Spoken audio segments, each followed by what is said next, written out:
What's up, guys? Enrique Medellin here, broker and team leader with PRG Real Estate, coming at you with another video topic for the week. This sign right here, this is the one that everyone is looking for, that sold sign for all my buyers out there. They can't wait to be in front of their new home taking a picture with this bad boy right here. And that's something that we've been doing for a lot of clients. But this video today, guys, is geared towards all my buyers out there. And I wanted to make a video addressing how to make an offer or some of the things you need to know about when submitting an offer in a crazy competitive market that we have right now. My team and I sell real estate out here in the Silicon Valley, and if you are a buyer out there shopping for a home, you know it's crazy. There's no inventory, it's super low. The interest rates are very low as well. Not enough properties on the market and a ton of buyer activity. We're seeing homes that are getting 10, 20, 30, 40 offers.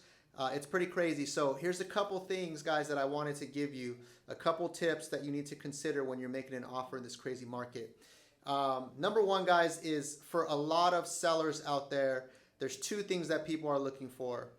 That's important to a seller. It's going to be the price at the end of the day, the bottom line, how much am I getting for my property? And they're also going to look at what are the terms that you are offering, right? Like, what are your contingency periods? How much down payment are you putting down? Do we need a rent back on the property? Are you willing to cooperate with the rent back? Things of that sort. So if you're making an offer on the property and you know you're going up against other offers, you need to make sure that you are coming in with a competitive price, first of all. Any agent that you sit down with is going to probably run comparable sales and try to figure out what's a good price to offer on this home. Let me tell you that it's very hard to determine what price to offer on a home right now, because on paper, we may think a home is worth so much money, but what we are finding is that homes are selling way over the appraised value or way over what we thought they would sell for. So a lot of times we're just kind of using that as a baseline, and then we're offering more, especially if it's a hot home, it's in great condition, and it's a great neighborhood. So that's number one, what you need to know about, looking at comps. As far as terms, guys, from a seller's standpoint, aside from the price, they're going to look at your financing, right? So how much down payment are you putting down? Are you a cash offer? Do you have 30% down, 20% down, 10% down? What I have found, guys, is that a lot of times it doesn't necessarily give you a competitive advantage if you have a lot more of a down payment. Like if someone has 30% down or 20% down, as a seller, it's not that big of a deal as long as the price is meeting what they need. Even cash offers nowadays, unless the seller is in a rush to move out, it may or may not give you a competitive advantage. I think at the end of the day, the seller is going to look at the price.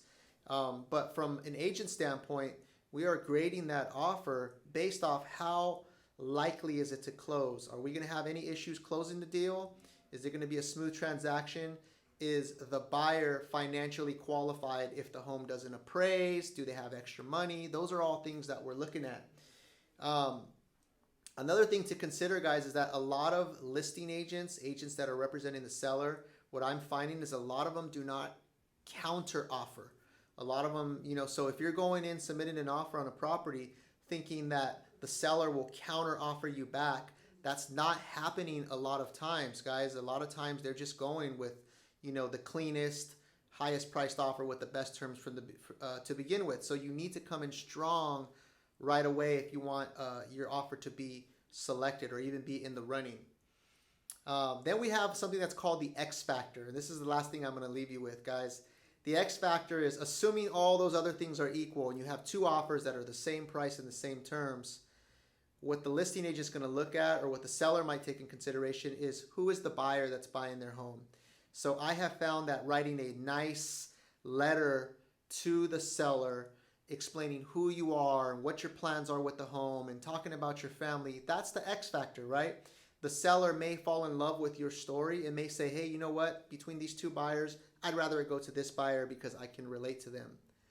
The other thing besides that is the agent-to-agent relationship. I can't tell you how many times we have gotten offer accepted when we're representing the buyer because we knew the other agent. We knew them from social media, or we've done deals together in the past, or we had some sort of pre-existing relationship where that gave us a competitive advantage. So definitely when you're selecting an agent, you have to make sure they have that experience and that track record, and they have those connections that are going to give you every advantage in this market. So there's a ton of other stuff we can talk about, guys, but I just want to leave you guys with some tips. If you're a buyer and you're out there, trying to compete with other offers, those are the things that you want to take in consideration. My team's in the back. They're making calls. We're talking to sellers. We're trying to put deals together. If you guys need any help anywhere in the Bay Area, feel free to reach out to me, respond to this video, and we'll be in touch and point you in the right direction. See you soon, guys. Thank you.